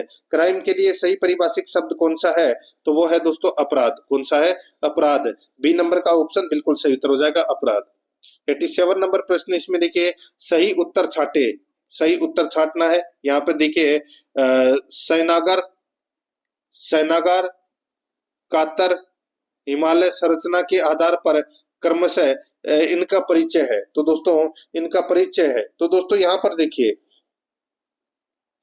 जो ये सेनागार है ये दोस्तों रूढ़ शब्द है, कातर है ये यौगिक शब्द है, और हिमालय है ये दोस्तों योग रूढ़ शब्द है। तो यहाँ पर इसमें बी नंबर का ऑप्शन बिल्कुल सही उत्तर इसमें हो जाएगा। आगे देखिए 88 नंबर का प्रश्न है, नीचे दिए गए वाक्य के लिए एक उपयुक्त शब्द चुनिए। एक उपयुक्त शब्द चुनना है। पुरुष एवं स्त्री का जोड़ा है वो क्या कहलाता है? पुरुष एवं स्त्री का जोड़ा है वो क्या कहलाता है? तो वो दंपति कहलाता है। यहाँ पर बी नंबर ऑप्शन बिल्कुल सही, दंपति। 89 नंबर प्रश्न है, किसी कार्य को करने का संकल्प करना मुहावरे का सही अर्थ है। किसी कार्य को करने का संकल्प करना मुहावरे का सही अर्थ है, तो वो है दोस्तों दृढ़ निश्चय करना। यहाँ पर डी नंबर का ऑप्शन बिल्कुल सही उत्तर हो जाएगा, दृढ़ निश्चय करना। 90 नंबर का प्रश्न इसमें देखिए, मन चंगा तो कटौती में गंगा लोकोक्ति का सही अर्थ है। मन चंगा तो कटौती में गंगा, इसका अर्थ है दोस्तों मन पवित्र तो घर में तीर्थ है। तो यहाँ पर इसमें डी नंबर का जो ऑप्शन है वो इसका बिल्कुल सही उत्तर हो जाएगा। अब अपन दोस्तों भाग 10 के अंदर इंग्लिश ग्रामर से संबंधित 15 प्रश्न है वो पढ़ेंगे बिल्कुल सिलेबस के अकॉर्डिंग। यहाँ पर देखिए 91 नंबर का प्रश्न है, choose the correct alternative the correctly spelled word in the following is. अपने को बताना है कि दोस्तों कौन सा इसमें जो स्पेलिंग है वो इसमें बिल्कुल सही है। तो यहाँ पर इसका जो सही उत्तर हो जाएगा वो है दोस्तों इसमें देखिए अकमंडेट। अकमंडेट इसका राइट आंसर हो जाएगा। बी नंबर का जो ऑप्शन है वो इसका बिल्कुल सही उत्तर इसमें हो जाएगा। आगे देखिए यहाँ पे 92 नंबर का प्रश्न है, fill in the blank with suitable preposition. यहाँ पर देखिए India's nuclear programme has come ages. तो दोस्तों यहाँ पर इसका राइट आंसर क्या हो जाएगा बताइए? तो दोस्तों इसका सही उत्तर हो जाएगा इसमें दोस्तों थॉट एजेज आएगा इसमें। बी नंबर का जो ऑप्शन है वो इसका बिल्कुल सही, थॉट एजेज। आगे देखिए 93 नंबर का प्रश्न है, इसमें देखिए ये जो आपको दे रखा है ब्रैकेट के अंदर, ठीक है, विसर्ग, तो इसको क्या कहते हैं इंग्लिश में? इसको इंग्लिश में दोस्तों क्या बोलते हैं? कौन सा पंक्चुएशन मार्क है? तो इसका राइट आंसर हो जाएगा, इसको बोलते हैं दोस्तों कॉलन। क्या बोलते हैं? कॉलन। तो यहाँ पर इसमें राइट आंसर हो जाएगा ए नंबर का ऑप्शन बिल्कुल सही, कॉलन बोलते हैं। 94 नंबर का प्रश्न है, fill in the blank with appropriate modal. यहाँ पर देखिए Ram is not feeling well, he consult a doctor. तो बताइए खालिस्तान में क्या आएगा? तो दोस्तों इसमें डॉक्टर से दोस्तों कंसल्ट करेगा तो उसके लिए दोस्तों शुड का प्रयोग होगा, ठीक है, शुड का। तो यहाँ पर इसमें बी नंबर का ऑप्शन बिल्कुल सही, शुड का प्रयोग होगा। 95 नंबर का प्रश्न इसमें देखिए rewrite the following sentence, improve the order of words, arrangement of words। दोस्तों यहाँ पर आप देख सकते हैं सेंटेंस देखिए, I spent the 3 last days of my holiday in a chair with a swollen leg। तो दोस्तों यहाँ पर इसका जो सही उत्तर हो जाएगा वो है इसमें देखिए इसका सही ऑर्डर के अनुसार दोस्तों इनको रखना था अपने को। तो यहाँ पर इसका सही उत्तर हो जाएगा, I spent the last 3 days of my holiday in a chair with A Solan leg. तो दोस्तों यहाँ पर इसमें सी नंबर का ऑप्शन राइट आंसर हो जाएगा, ठीक है। नेक्स्ट आगे देखिए यहाँ पे 96 नंबर का प्रश्न है, choose the sentence with the correct use of A parallel structure. दोस्तों इसमें देखिए इसमें अपने को क्या करना है कि ग्रामेटिकली स्ट्रक्चर को दोस्तों अपने को करेक्ट करना है। तो यहाँ पर इसका राइट आंसर हो जाएगा वो है दोस्तों इसमें they like reading, walking and playing tennis. ये इसमें बिल्कुल सही दे रखा है। तो यहाँ पर इसमें राइट आंसर हो जाएगा बी नंबर का जो ऑप्शन है वो इसका बिल्कुल सही उत्तर इसमें हो जाएगा। आगे देखिए डायरेक्शन दे रखा है क्वेश्चन नंबर 97 और 98 का। इसमें देखिए read each of the following sentence to find out whether there is an error और error in the underline part, ठीक है। यानी कि अपने को बताना है कि इसमें से कौन सा एरर पार्ट है वो अपने को बताना है। 97 नंबर का प्रश्न है वो आप यहाँ पर देख सकते हैं। देखिए start early lest you should miss the train. Start early, late sorry lest you should miss the train. तो यहाँ पर दोस्तों कौन से पार्ट में एरर है, तो यहाँ पर इसका राइट आंसर हो जाएगा वो है दोस्तों इसमें इसमें दोस्तों जो राइट आंसर हो जाएगा इसमें दोस्तों देखिए शुड मिस द ट्रेन। तो दोस्तों यहाँ पे इसका राइट आंसर क्या हो जाएगा, इसमें दोस्तों शुड नहीं आएगा, ठीक है। इसका सेंटेंस होगा start early lest you miss the train. तो यहाँ पर इसका राइट आंसर, इसमें शुड का तो ऑप्शन नहीं दे रखा, तो यहाँ पर इसमें ये नन ऑफ द अबव इसका राइट आंसर हो जाएगा। आगे देखिए यहाँ पे he talked as if he was a mad. तो दोस्तों यहाँ पर इसका जो राइट आंसर हो जाएगा वो हो जाएगा इसमें देखिए वाज ए मेड दे रखा है, वाज ए मेड दे रखा है, इसकी जगह दोस्तों वर मेड आएगा, वर मेड, ठीक है। तो यहाँ पर इसमें सी नंबर का ऑप्शन राइट आंसर आ जाएगा। आगे देखिए choose the correct passive voice. दोस्तों अपने को पेसिव वॉइस बताना है इसका, they are repairing the bridge. तो दोस्तों इसका पेसिव वॉइस क्या बनेगा, तो इसका पेसिव वॉइस बनेगा the bridge is being repaired. यहाँ पर ए नंबर का ऑप्शन राइट आंसर हो जाएगा। आगे देखिए 100 नंबर का प्रश्न है, change the following sentence into indirect speech from the options given below. इसमें देखिए I took it home with me, he said I took it home with me. तो यहाँ पर इसका सही उत्तर हो जाएगा वो है दोस्तों he said that he had taken it home with her. तो यहाँ पर इसमें सही उत्तर हो जाएगा ए नंबर का जो ऑप्शन है वो इसका बिल्कुल सही। 101 नंबर का प्रश्न इसमें देखिए डायरेक्शंस है, choose the correct word from the options. तो इसमें देखिए the sun in the east, the sun in the east. तो यहाँ पर इसका राइट आंसर क्या हो जाएगा, वो है दोस्तों देखिए इसमें the sun is the east. तो इसका सही उत्तर हो जाएगा वो है राइज, राइज आएगा इसमें, ठीक है। यहाँ पर इसमें सी नंबर ऑप्शन बिल्कुल सही। आगे देखिए डायरेक्शन, देखिए choose the correct word from the options. तो यहाँ पे अपने को खालिस्तान भरना है टेंस का प्रयोग करते हुए। देखिए next time we an eye on our compass so that we do not lose our sense of direction. तो दोस्तों यहाँ पर बताइए क्या आएगा, तो इसका जो सही उत्तर हो जाएगा वो है दोस्तों यहाँ पर देखिए इसमें आएगा विल कीप आएगा दोस्तों, विल कीप का प्रयोग होगा, ठीक है। सिंपल फ्यूचर टेंस का दोस्तों इसमें प्रयोग हुआ है। तो यहाँ पर इसका right answer B number option सही। आगे देखिए 103 नंबर का प्रश्न है, इसमें देखिए what is a formal change और addition made to a law bill और कॉन्स्टिट्यूशन कोड। बताइए दोस्तों देखिए लॉ बिल और कॉन्स्टिट्यूशन कोड, तो दोस्तों बताइए क्या बोलते हैं उसको, उसको बोलते हैं दोस्तों यानी कि संविधान में कानून विधेयक और संविधान के पाठ में किया जाने वाला जो बदलाव है उसको बोलते हैं दोस्तों क्या बोलते हैं, अमेंडमेंट। अमेंडमेंट मतलब संशोधन। तो यहाँ पर इसमें सी नंबर का ऑप्शन बिल्कुल सही। आगे देखिए 104 नंबर का प्रश्न है, what is the term of the financial aid provided by the government to an industry or business to keep the price of a commodity low। तो दोस्तों इसको बोलते हैं जैसे आर्थिक सहायता या सब्सिडी, यानी कि सरकार द्वारा दोस्तों ये एक वित्तीय लाभ है दिया जाने वाला, ठीक है, जिससे कि आम लोग है वो आम लोगों के लिए दोस्तों कीमतें है वो कम कम रखी जाए, जैसे कि एलपीजी सिलेंडर के ऊपर सब्सिडी दी जाती है, खाद के ऊपर सब्सिडी दी जाती है। तो यहाँ पर सब्सिडी इसका राइट आंसर हो जाएगा सी नंबर ऑप्शन सही।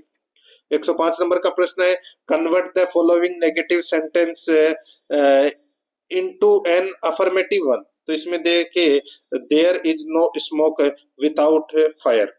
तो यहाँ पर इसका सही उत्तर हो जाएगा वो है दोस्तों where there is smoke there is fire. तो यहाँ पर इसमें सही उत्तर हो जाएगा बी नंबर का ऑप्शन बिल्कुल सही, ठीक है। इसका मतलब एक कहावत है कि बिना आग के धुआं नहीं होता, ठीक है। तो यहाँ पर इसका राइट आंसर हो जाएगा, यानी कि इसका अर्थ हो जाएगा कि जहां धुआं होती है वहां आग होती है, यानी कि where there is smoke there is fire. यहाँ पर बी नंबर ऑप्शन सही। अब अपन दोस्तों भाग 11 के अंदर गणित से संबंधित 15 प्रश्न है वो सिलेबस के अकॉर्डिंग पढ़ेंगे। देखिए 106 नंबर का प्रश्न है, इन यातायात सिग्नल क्रमशः 48, 72 और 108 सेकंड के अंतराल पर बदलते हैं। यदि वे 8:20 से पहली बार एक साथ बदलना शुरू करते हैं तो वे फिर एक साथ किस समय बदलेंगे? यानी कि 8:20 पर एक बार पहली बार दोस्तों ये एक साथ सिग्नल बदलते हैं, अब वे एक साथ फिर कब सिग्नल है वो बदलेंगे? तो सीधा सा दोस्तों इसमें क्या हो जाएगा, अपने को इनका एलसीएम ले लेना है। एलसीएम 48, 72 और 108 का दोस्तों एलसीएम निकलेगा 432। ये 432 क्या है? सेकंड। इसको अपन दोस्तों मिनट में बदलेंगे तो कितने मिनट हो जाएंगे? तो 7 मिनट और दोस्तों 12 सेकंड। 7 मिनट और 12 सेकंड दोस्तों फिर से एक साथ बदलने का समय होगा। इसमें अपन क्या करेंगे? जोड़ देंगे। ये 7 मिनट और 12 सेकंड है, ये अपन 8:20 में जोड़ देंगे तो कितना हो जाएगा? 8:27, यानी कि 8:27 और 12 सेकंड। तो यहाँ पर इसमें बी नंबर का जो ऑप्शन है वो इसका बिल्कुल सही उत्तर हो जाएगा। आगे देखिए 107 नंबर का प्रश्न है, 4 प्रश्नोत्तरियों के बाद गणित विषय में लिखित का माध्य 95 है। 4 प्रश्नोत्तरियों के बाद गणित विषय में लिखित का माध्य 95 है। अगली गणित प्रश्नोत्तरी में उसे कितने अंक मिले कि नया माध्य प्राप्तांक ज्ञात कीजिए। दोस्तों यहाँ पर देखिए इसमें ब्रैकेट के अंदर ये 0 है, ठीक है। यानी कि दोस्तों 4 प्रश्नोत्तरियों के बाद गणित विषय में लिखित का माध्य 95 है। अगली गणित प्रश्नोत्तरियों में उसे 0 अंक मिले, नया माध्य प्राप्तांक ज्ञात कीजिए। तो दोस्तों सीधा सा इसमें हो जाएगा। देखिए इसके अंदर देखिए नया माध्य निकालना है, तो नया माध्य निकालेंगे तो दोस्तों क्या हो जाएगा? इसमें नया माध्य बराबर 95 इंटू 4 प्लस 0/5, ठीक है। कितना हो जाएगा? 95 इंटू 4, तो ये हो जाएगा दोस्तों 380। 380 में दोस्तों 5 का भाग दोगे तो कितना आ जाएगा? 76। तो यहाँ पर इसका राइट आंसर हो जाएगा सी नंबर का ऑप्शन, बिल्कुल सही। नेक्स्ट आगे देखिए यहाँ पे 108 नंबर का प्रश्न है, एक छात्र ने गलती से एक संख्या को 5/2 के बजाय 2/5 से गुणा कर दिया। गणना में हुई प्रतिशत की त्रुटि ज्ञात कीजिए। दोस्तों सीधा सा हो जाएगा। देखिए 2/5 माइनस 5/2, 5/2 माइनस दोस्तों 2/5 कितना हो जाएगा? तो दोस्तों वज्र गुणा कर लीजिए। तो कितना? 25 माइनस 4/5 इंटू 2 10, बस ये हो जाएगा। तो यानी कि 21 में 25 में से 4 गए तो कितने बचे? 21। तो 21/10। तो दोस्तों क्या हो जाएगा इसमें? 21/10/5/2 इंटू 100, ठीक है। बस इसको काट लीजिए। इसको आप काटोगे तो दोस्तों कितना आ जाएगा? तो 21/10 इंटू 2/5 इंटू 100, तो 84% इसका सही उत्तर हो जाएगा। डी नंबर का ऑप्शन बिल्कुल सही। 109 नंबर का प्रश्न है, एक दुकानदार ने निर्माता से 37,500 में 25 कुर्सियां खरीदी। एक दुकानदार ने निर्माताओं से 37,500 में 25 कुर्सियां खरीदी और उन्हें 5 कुर्सियों के विक्रय मूल्य के बराबर लाभ पर बेच दिया। एक कुर्सी का विक्रय मूल्य ज्ञात कीजिए। एक कुर्सी का विक्रय मूल्य ज्ञात करना है तो सीधा सा हो जाएगा दोस्तों 37,500 बटे 25 कर लीजिए। 0 से 0 काट दिया, सॉरी नहीं 0 से 0 नहीं कटेगा। देखिए 37,500 बटे 25, तो 25 का भाग दे लीजिए, कितना आ जाएगा? 1500। तो ये अपना सही उत्तर हो जाएगा। सी नंबर का ऑप्शन बिल्कुल सही। नहीं, ये तो एक कुर्सी का मूल्य आ गया दोस्तों, ठीक है। एक कुर्सी का मूल्य कितना है? 1500। तो 5 कुर्सियों के विक्रय मूल्य के बराबर लाभ पर बेचने पर दोस्तों अब क्या होगा? यहाँ पे देखिए 25 में से 5 गए तो कितने बचे दोस्तों? ये बचे 20। तो 37,500 बटे 20 कर लीजिए तो 1875 आ जाएगा। यही अपना सही उत्तर हो जाएगा 1875। ए नंबर का ऑप्शन बिल्कुल सही उत्तर हो जाएगा। 5 कुर्सियों के विक्रय मूल्य के बराबर लाभ पर बेचने पर दोस्तों विक्रय मूल्य है वो 1875 होगा। ठीक है, ये तो एक कुर्सियों का मूल्य आ गया 1500। आगे देखिए 110 नंबर का प्रश्न है, दुकानदार क्रय मूल्य पर 37% की मूल्य वृद्धि करता है और फिर वह विक्रय मूल्य पर 37% की छूट देता है, तो कुल लाभ या हानि प्रतिशत क्या होगा? दुकानदार क्रय मूल्य पर 37% की मूल्य वृद्धि करता है और फिर वह विक्रय मूल्य पर 37% की छूट देता है, तो कुल लाभ या हानि प्रतिशत होगा। तो दोस्तों यहाँ पर देखिए लाभ या हानि प्रतिशत निकालेंगे तो यहाँ पर A plus B plus A B बटे 100। ठीक है, तो यानी कि दोस्तों इसमें 37 माइनस 37 माइनस 37 37 इंटू 37 बटे 100, बस इसको काट लीजिए। इसको काटोगे तो 13.69% की इसमें हानि होगी। यहाँ पर ए नंबर का ऑप्शन राइट आंसर हो जाएगा। आगे देखिए 111 नंबर का प्रश्न है, यदि 4a बराबर 5b और 6b बराबर 7c है तो a अनुपात c का मान ज्ञात कीजिए। a अनुपात c का मान है वो ज्ञात करना है। तो दोस्तों सीधा सा हो जाएगा। देखिए 4a यानी कि दोस्तों अपन इसको ऐसे लिख सकते हैं, a बटा b बराबर दोस्तों a का तो कितना हो जाएगा 5 और b का 4 हो जाएगा। तो यहाँ पर a बराबर a बटा b बराबर है दोस्तों 5 बटे 4। ठीक है, और bc बराबर कितना हो जाएगा? bc बराबर हो जाएगा दोस्तों यहाँ पर देखिए b का हो जाएगा 7 और c का 6, तो यहाँ पे 7 बटे 6। ठीक है, बस अब इसको इनका अनुपात निकालना है तो यहाँ पे 5 बटे 4 इंटू 7 बटे 6 कर लीजिए तो कितना आ जाएगा 5 शाम 35 और 6 चौके 24, बस 35 अनुपात 24 इसका राइट आंसर हो जाएगा। डी नंबर का जो ऑप्शन है वो इसका बिल्कुल सही। आगे देखिए 112 नंबर का प्रश्न है, 3 अनुपात 5 के प्रत्येक पद में ऐसी कौन सी संख्या जोड़ी जाए जिससे अनुपात 5 अनुपात 6 हो जाए? दोस्तों 5 अनुपात 6 हो जाए तो दोस्तों यहाँ पर आप देख सकते हैं, देखिए इसको अपन ऐसे लिख सकते हैं 3 प्लस एक्स बटे 5 प्लस एक्स बराबर क्या हो जाएगा दोस्तों 5 बटे 6। तो इसको अपन कैसे लिख सकते हैं? इसको अपन ऐसे लिख देंगे दोस्तों 18 प्लस 6x बराबर 25 प्लस 5x। ठीक है, तो बराबर x बराबर कितना आ जाएगा? x बराबर दोस्तों इसमें 7 आ जाएगा। ठीक है, 7 यानी कि 25 में से 18 गए तो कितने बचे? 7। तो यहाँ पे x बराबर 7, तो यहाँ पर इसमें ए नंबर का ऑप्शन बिल्कुल सही। आगे देखिए दो अलग अलग योजनाओं में क्रमशः 6 वर्ष और 10 वर्ष के लिए समान दर पर निवेश की गई समान राशि से प्राप्त साधारण ब्याज का अनुपात ज्ञात कीजिए। दो अलग अलग योजनाओं में क्रमशः 6 वर्ष और 10 वर्ष के लिए समान दर पर निवेश की गई समान राशि से प्राप्त साधारण ब्याज का अनुपात ज्ञात कीजिए। तो दोस्तों अनुपात ज्ञात करना है तो समय का अनुपात ही ब्याज का अनुपात होगा। तो दोस्तों सीधा सा हो जाएगा 6 अनुपात 10, इसको अपन काटोगे 2 से कट रहे हैं तो यहाँ पे 3 अनुपात 5 हो जाएंगे। तो यहाँ पर इसका सही उत्तर हो जाएगा बी नंबर का ऑप्शन बिल्कुल सही। आगे देखिए 114 नंबर का प्रश्न है, कितने समय में 1000 रुपए की राशि 10% वार्षिक चक्रवर्ती ब्याज की दर पर 1331 हो जाएगी?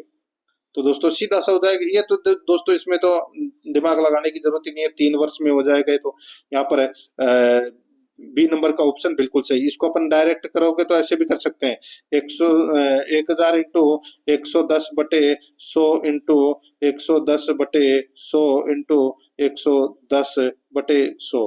ठीक है, ये आ जाएंगे 1331।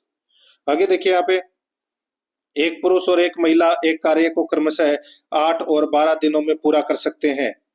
एक पुरुष और एक महिला एक कार्य को क्रमशः 8 दिन और 12 दिनों में पूरा कर सकते हैं।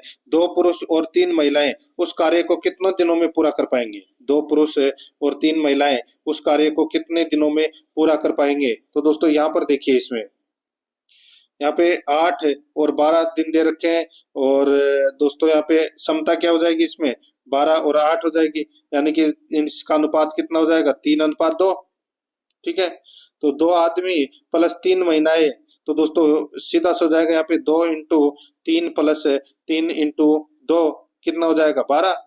ठीक है, तो समय बराबर कार्य, कुल कार्य बटे क्षमता, तो 8 इंटू 3/12, तो यहाँ पर 2 दिन इसका सही उत्तर हो जाएगा। ठीक है, आगे देखिए 116 नंबर का प्रश्न है, एक स्विमिंग पूल को 3 टैंकरों ए, बी और सी के माध्यम से 10 घंटे में भरा जाता है। टैंकर सी बी से दोगुना तेज है और टैंकर ए से दुगना तेज है। स्विमिंग पूल को टैंकर ए द्वारा अकेले भरने में कितना समय लगेगा? तो अकेले भरने में कितना समय लगेगा वो अपने को बताना है। दोस्तों यहाँ पर देखिए कार्य क्षमता दे रखी है तीनों की, 1:2:3। ठीक है, तो यहाँ पे कुल काम कितना हो गया? सॉरी 1 2 4 दे रखा है। ठीक है, 1 2 और 4, तो यहाँ पे कुल काम के माध्यम से 10 घंटे में भरा जाता है। तो 1 प्लस 2 प्लस 4 इंटू 10 कर लीजिए, यानी कि कितना हो जाएगा? 6 और 1 7, 7 इंटू 10 कितना हो जाएगा? 70। तो ये कुल काम आ गया दोस्तों 70 काम। ठीक है, अब ए द्वारा लिया गया समय तो 70/1 यानी कि 70 घंटा इसका राइट आंसर हो जाएगा, सी नंबर का ऑप्शन बिल्कुल सही। आगे देखिए 110 मीटर लंबी एक रेलगाड़ी 90 किलोमीटर प्रति घंटा की चाल से चल रही है। इसे 180 लंबे एक पुल को पार करने में कितना समय लगेगा? तो कितना समय लगेगा? तो दोस्तों समय बराबर कुल लंबाई बटे चाल, तो यानी कि 110 प्लस 180/90 इंटू 5/18 कितना हो जाएगा? तो ये हो जाएगा दोस्तों 18 पंजे 90 यानी कि 25। तो ये नीचे का तो हो गया दोस्तों 25 और ये हो जाएगा 290। बस इसको काट लीजिए, इसको काटोगे तो कितना आ जाएगा? 11.6 सेकेंड आ जाएगा। यहाँ पर बी नंबर ऑप्शन बिल्कुल सही। 118 नंबर प्रश्न है, दो रेलगाड़ियां एम और एन एक खंबे को क्रमशः 30 सेकंड और 1 मिनट 45 सेकंड में पार करती है। रेलगाड़ी एम की लंबाई रेलगाड़ी एन लंबाई की आधी है। रेलगाड़ी एम और रेलगाड़ी एन की चालों का क्रमशः अनुपात ज्ञात कीजिए। तो दोस्तों रेलगाड़ी एम की चाल बराबर क्या हो जाएगा दोस्तों? x/30। ठीक है, तो रेलगाड़ी एन की चाल क्या हो जाएगी? तो दोस्तों ये 2x/105। तो बस इसका अनुपात निकाल लीजिए। इसका अनुपात निकालोगे तो दोस्तों कितना आ जाएगा? यह आ जाएगा 1/2 और इसका आ जाएगा दोस्तों 2/7। ठीक है, तो क्या हो गया? तो ये 7:4 इसका राइट आंसर हो जाएगा, 7:4। यहाँ पर डी नंबर का ऑप्शन बिल्कुल सही। आगे देखिए धारा की चाल 3 किलोमीटर प्रति घंटा है और शांत जल में एक आदमी के तैरने की चाल 5 किलोमीटर प्रति घंटा है। धारा प्रवाह की दिशा में 26 किलोमीटर तैरने के लिए आदमी द्वारा कितना समय लिया जाएगा? तो दोस्तों आदमी द्वारा कितना समय लिया जाएगा? तो यहाँ पर समय बराबर दूरी बटे चाल, तो दोस्तों यहाँ पे 26/5 + 3 हो जाएगा। कितना हो जाएगा? तो दोस्तों 26/8, तो इसका आधा कितना हो जाएगा दोस्तों? 13/4, 2 से कट रहा है। ठीक है, अब दोस्तों 13/4 को अपन कैसे लिख सकते हैं? 3 से 1/4 घंटा लिख सकते हैं। तो यहाँ पर इसमें राइट आंसर क्या हो जाएगा? ए नंबर का जो ऑप्शन है वो इसका बिल्कुल सही। आगे देखिए 120 नंबर प्रश्न है, निम्नांकित तालिका किराए, भोजन, वस्त्रों और यात्रा पर व्यक्तियों द्वारा किए गए मासिक व्यय को दर्शाती है। तालिका का अध्ययन कीजिए और उसके आधार पर पूछे गए प्रश्नों का उत्तर दीजिए। यहाँ पर देखिए 4 मदों में मधु द्वारा किए गए कुल व्यय का औसत ज्ञात कीजिए। 4 मदों में मधु द्वारा किए गए कुल व्यय का औसत ज्ञात कीजिए। यहाँ पर देखिए किराया, औसत, भोजन और वस्त्र दे रखा है। ठीक है, तो यहाँ पर है मधु द्वारा की बात की जा रही है, तो यहाँ पर है कुल व्यय किए गए औसत, कुल व्यय का औसत ज्ञात कीजिए। तो सीधा सा है, इनको अपन जोड़ लेंगे 14.5, 25, 20 और 22। ठीक है, और फिर इसको अपन क्या करेंगे? इसमें 4 का भाग दे देंगे। ठीक है, तो इसका यानी कि ये पॉइंट हटा दो, आप 14,500 इसको लिख सकते हैं। 14,500 प्लस 25,000, ठीक है, 20,000 और 22,000, इनको जोड़ के 4 का भाग दे लीजिए, कितना आ जाएगा? तो दोस्तों 20,375 आ जाएगा। यही अपना सही उत्तर हो जाएगा, सी नंबर का ऑप्शन बिल्कुल सही। तो दोस्तों इसी के साथ मैंने आपको ये मॉडल पेपर है वो कंप्लीट करवा दिया है। प्रश्न आपको कैसे लगे कमेंट में जरूर बताएं और आराध्या एकेडमी के यूट्यूब चैनल को सब्सक्राइब जरूर करें, बेल आइकन को दबाएं, क्लास को लाइक और अपने दोस्तों के पास में शेयर जरूर करें। मिलते हैं दोस्तों नेक्स्ट क्लास में। जय हिंद, जय भारत।